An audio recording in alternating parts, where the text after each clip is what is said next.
Hola, ¿cómo estás? Te doy la bienvenida a Jesús desde otra perspectiva.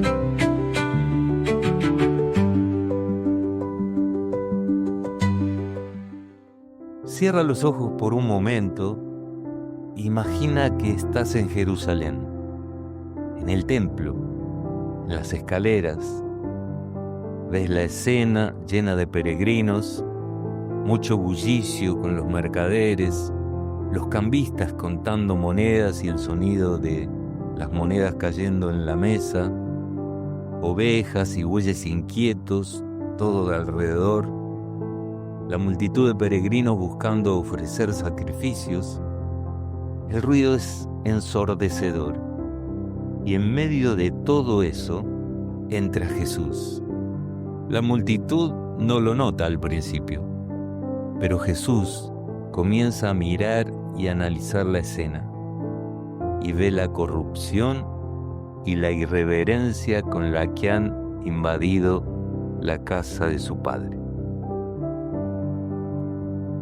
En el episodio de hoy vamos a analizar la cita que habíamos dejado la vez anterior, que era capítulo 2 de Juan y los versículos del 13 al 22. Y vamos a tratar de responder las preguntas que habíamos dejado con nuestro punto de vista. Ya sabes que tienes la oportunidad de mandarnos tus respuestas, ya sea por texto o nota de voz, a nuestro mail orejaabierta@gmail.com. Y siempre esperamos escucharte, también para poder compartir los pensamientos con otras personas. Así que bueno, vamos con la primera. Dice, ¿por qué se vendían ovejas y bueyes en el templo? ¿Por qué Jesús estaba en contra de algo que se hacía en el templo para que la gente pudiera ofrecer sacrificios? Bueno, los animales se vendían para que los peregrinos pudieran ofrecer sacrificios según la ley. Y Jesús no estaba en contra de los sacrificios, en realidad. Jesús estaba en contra del comercio y la explotación de la adoración, que transformaba la casa de Dios en un mercado. Los intereses de esas personas pasaron a ser intereses comerciales.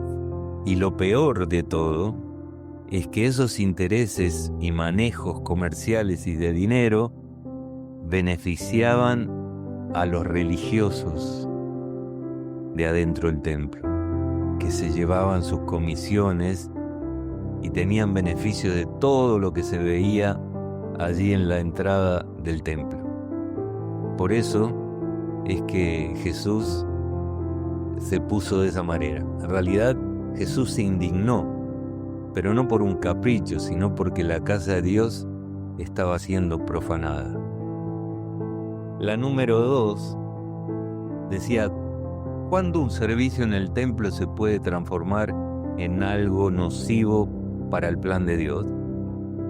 Y yo creo que cuando la adoración se convierte en rutina, en negocio o en cualquier otra forma de beneficio personal, perdiendo así el corazón espiritual de lo que significa ese momento, ese lugar, y el propósito de acercar a las personas a Dios. Se estaba perdiendo todo en ese lugar. Entonces allí podemos diferenciar, cosa que allí en el templo era todo diferente. Estaban todos pensando en sus beneficios, desde los religiosos hasta todos los mercaderes, todos los que vendían, cambiaban, todos estaban allí por sus beneficios. No estaban ni pensando en la adoración a Dios, ni estaban pensando en el significado de los sacrificios. En realidad estaban allí por un beneficio propio. La número 3, ¿cómo podemos saber cuando lo que se hace en el templo se lo hace para la gloria de Dios y cuando no? Bueno, es algo similar al anterior. Si las acciones buscan honrar a Dios, fortalecer la fe y reflejar su carácter, y están dentro de lo correcto. Si buscan reconocimiento, beneficio propio o lucro, y no se refleja la voluntad divina en esos casos. Hacer algo en el templo no garantiza que por eso sea algo correcto o esté bendecido por Dios. Todo depende de qué acciones se lleven a cabo y con qué corazón se hagan. ¿Cómo nosotros podemos convertir hoy la casa de Dios en una casa de mercado? Y yo creo que cuando priorizamos los intereses personales, cuando hacemos movimiento de dinero o influenciamos sobre la adoración y el crecimiento espiritual, tolerando distracciones, ruidos y prácticas que desvían del propósito divino que es la alabanza, la adoración y la reverencia. La número 5 dice: si hubieras sido testigo de este episodio, ¿cómo hubieras considerado a Jesús en ese momento? En realidad no puedo saberlo con seguridad, puesto que hoy yo ya sé quién es Jesús. Probablemente como un profeta valiente lo hubiera tomado, o tal vez como un rebelde que se rebelaba contra algo que estaba muy mal, ya que confrontaba la corrupción y las rutinas religiosas que no eran correctas. La reacción natural humana hubiera sido de sorpresa, incomodidad o tal vez de admiración ante la autoridad de Jesús. No podemos saber muy bien, porque habría que haber estado en ese lugar para poder opinar. Una cosa es haber estado en ese lugar y otra cosa es opinar desde aquí años después, muchísimos años después. La 6. ¿Cómo podemos distinguir cuando alguien está haciendo realmente la obra de Dios y cuando no? Y observando su actuar, si refleja el carácter de Dios, la justicia, el amor, la integridad, el propósito divino. Jesús actúa con autoridad justa y no por resentimiento o ego. Bueno, lo podemos ver en esa acción de las personas. La número 7 dice: en la historia, los enviados de Dios generalmente fueron mal interpretados. ¿Por qué fue así? Y el pueblo y los dirigentes a menudo interpretaban las acciones humanas a través de sus prejuicios, de su ignorancia, o tal vez a través de intereses personales, como lo podemos ver en Jeremías 26 o en el capítulo 7 de Amós, si leemos los versículos 10 al 17, para que tengas una idea, si quieres buscar ahora después. La número 8 decía: ¿sería justo decir que Jesús estaba en contra del templo? Para mí no. Jesús solo estaba en contra de la corrupción y la profanación del templo. Y más aún cuando estaban involucrados los religiosos, que se la daban de perfectos. Jesús estaba en contra de todo ese mal actuar de las personas, y mucho más de los religiosos, que ellos se creían que eran mejor que nadie. La número 9 decía: si hubieras sido testigo de esta escena y un dirigente dijera que Jesús estaba en contra del templo, ¿qué le hubieras dicho? ¿Le hubieras dado la razón? No, yo creo que no. De todos modos, como dije antes, habría que haber estado allí para saberlo, porque Jesús demostraba reverencia y quería restaurar la santidad del templo.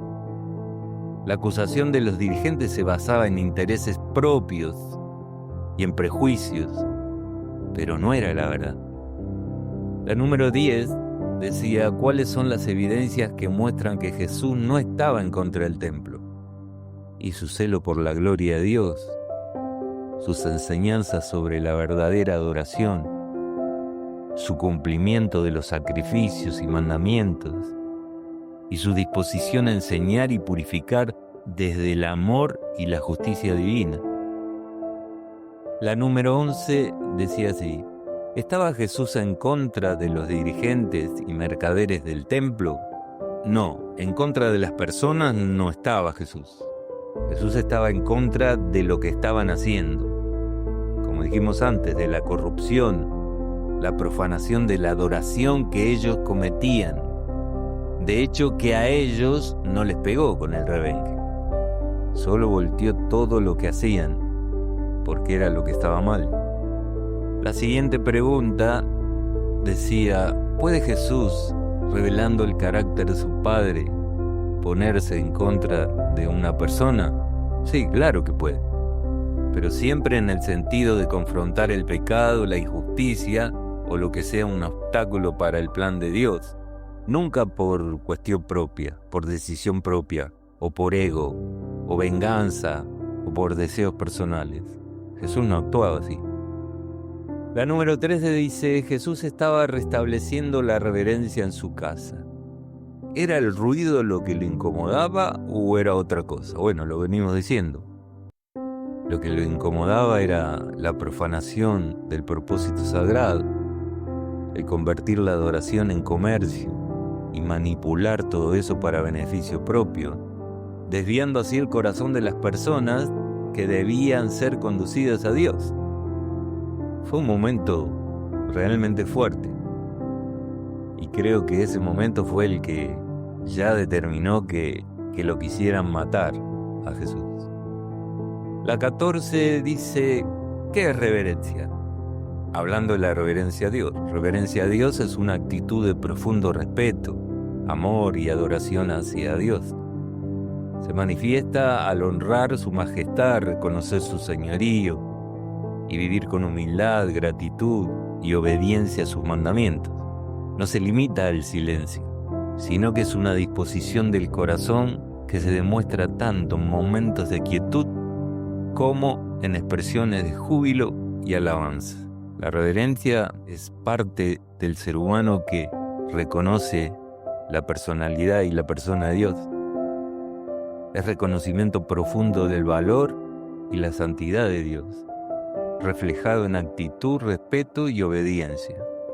El ruido por sí solo no es irreverente. La irreverencia se manifiesta en el corazón de las personas, que la llevan a ciertos ruidos. A través de la explotación, la codicia, la distracción del propósito espiritual, y otras cosas más. De esa manera sí, entonces es irreverente. La 15 decía, ¿por qué los dirigentes del templo pedían señales de autoridad? Porque mostraban incredulidad. Aparte ya estaban cansados porque sentían celos de Jesús. Querían evidencia tangible del poder humano en lugar de confiar en la autoridad de Dios revelada a través de sus siervos. Siempre actuaban así. Puedes leer para ampliar este conocimiento, que ya lo vimos en los primeros capítulos, Juan capítulo 1, 24 al 25, o capítulo 6, 28 al 30, allí te ayuda un poquito. 16. La autoridad de los dirigentes del templo versus la de Jesús y Juan el Bautista. Y bueno, la autoridad de los dirigentes estaba basada en posición y tradición humana. La de Jesús y Juan provenían directamente de Dios y con respaldo divino y propósito eterno, como lo hemos visto en el capítulo 1 de Juan. Pregunta 17 nos daba Mateo capítulo 28, 18 al 20 y nos preguntaba, ¿quién da autoridad en el reino de Cristo? Cristo daba autoridad a sus discípulos, por ejemplo, directamente, para enseñar, bautizar, sanar, resucitar, guiar, etc. Y estaban basadas en el poder y respaldo divino. La 18, ¿qué es la ordenación de un pastor? La ordenación de un pastor es la confirmación pública de la autoridad que Cristo ya le ha dado a ese creyente, no la concesión de algo que no tenía previamente. Por eso la otra pregunta dice, ¿la iglesia da autoridad o confirma autoridad de Cristo? Confirma la autoridad que Cristo ya le ha otorgado al que llamó, avalando su llamado, y confirmando la autoridad que Cristo ya le ha otorgado, avalando su llamado y respaldando su ministerio. Yo es un punto mío propio, un pensamiento propio. Yo creo que hay pastores que fueron a estudiar para pastor, pero Dios no los llamó a esa tarea. Eso se ve en la vida de las personas, en la vida de los pastores. Yo creo que hay pastores que Dios no llamó a tal tarea o en otras tareas. Creo que se nota cuando las personas no fueron llamadas por Dios a una tarea. La número 20 dice cómo condiciona nuestra comprensión de la autoridad a la estructura de la iglesia. Si entendemos que la autoridad viene de Cristo, la estructura va a servir para organizar y respaldar, no para otorgar poder propio o control sobre los creyentes. Eso está mal, cosa que pasa en muchos lugares. La 21 que quería decir Jesús con que en 3 días levantaría el templo. Bueno, Jesús se refería a su resurrección, comparando su cuerpo con el templo, porque nuestro cuerpo es el templo del Espíritu Santo, o debiera serlo. Los dirigentes del templo no entendieron nada la metáfora literal de Jesús. Hablaba de su cuerpo y de su futura resurrección y ellos se creían que hablaba del edificio del templo. Por eso la respuesta que ellos le dieron. La 22 decía interpretaciones de metáforas y parábolas. Solo los guiados por el Espíritu Santo comprendían plenamente esas parábolas o metáforas que Jesús les enseñaba. El rechazo de los mensajeros de Dios conlleva siempre a un peligro de malinterpretar a Dios y perder así las bendiciones y la dirección que Dios quiere tener sobre nosotros. Puedes encontrar una ayuda en Mateo capítulo 27, versículos 63 y 64. La número 23, la última, que fue donde Jesús comparó el templo con su cuerpo. Puedes leer 1 Corintios capítulo 3, 16, que te va a ayudar a completar la respuesta. Cada creyente, como dije antes, es el templo del Espíritu Santo, o debiera serlo. Debemos permitir que Jesús purifique nuestro corazón y vida de todo lo que no glorifica a Dios, entregando obedientemente nuestra voluntad y decisiones a Él. Eso es el quebrantamiento de nuestro corazón.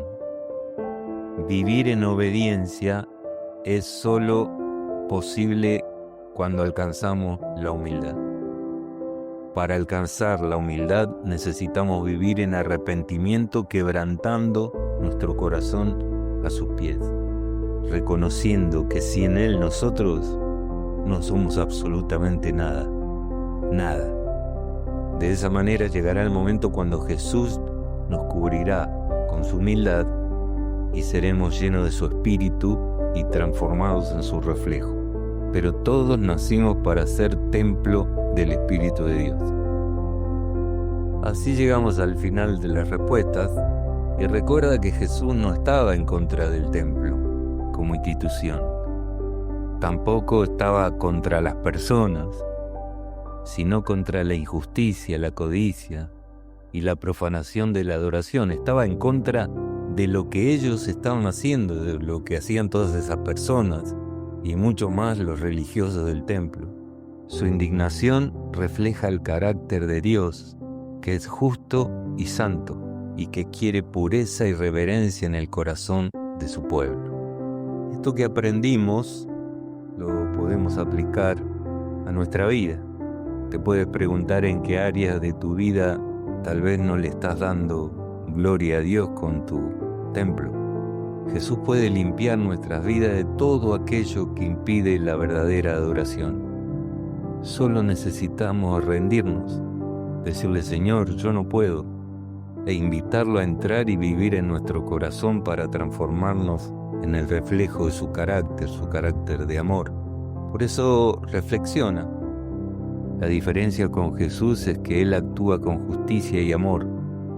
¿Cómo reaccionarías si vieras a alguien profanar lo sagrado? En la iglesia debemos discernir entre la verdadera obra de Dios y las acciones humanas que pueden corromper el propósito divino. Debemos hacerlo eso. Es la tarea de todos. La autoridad de Cristo es la base de toda verdadera obra espiritual y no de la jerarquía humana. La purificación del templo que está dentro tuyo te recuerda que Jesús quiere lo mejor para ti, la pureza, la reverencia, y quiere tener contigo una relación auténtica, que a través de Él puedas tener esa relación con tu Dios. Su justicia no es agresiva, es restauradora. Hoy podés invitarlo a entrar en cada rincón de tu vida. y permitir que transforme todo lo que te impide adorarlo en espíritu y en verdad. Seguramente hay cosas, como todos tenemos, porque somos seres humanos. Por eso recuerda la frase de Jesús, ¿sí? No hagáis de la casa de mi Padre casa de mercado, no la profanes. Esa es una invitación a vivir en santidad y obediencia en cada acto de tu vida, en cada decisión que tomas y en cada momento de tu vida. Y eso solo se alcanza, como dijimos antes, viviendo en arrepentimiento y quebrantamiento constante a los pies de tu Salvador. Ve a Él, confiado, porque Él te ama incondicionalmente, con el amor genuino que Él es, y está deseando vivir en tu corazón por siempre. Que Dios te bendiga grandemente. Bueno, tengo una cita pequeña para dejarte para el próximo programa, terminando ya con el capítulo 2 de San Juan. Sería el número 2, los versículos serían 23, 24 y 25. Y te dejo 2 preguntas para analizar y pensar. ¿Por qué crees que el verso 24 dice que Jesús no se fiaba de aquellos que habían creído por sus señales? Y la número 2 dice, Jesús conocía a todos porque Dios se lo revelaba de manera sobrenatural o porque Él estudiaba a los humanos como un buen psicólogo que era.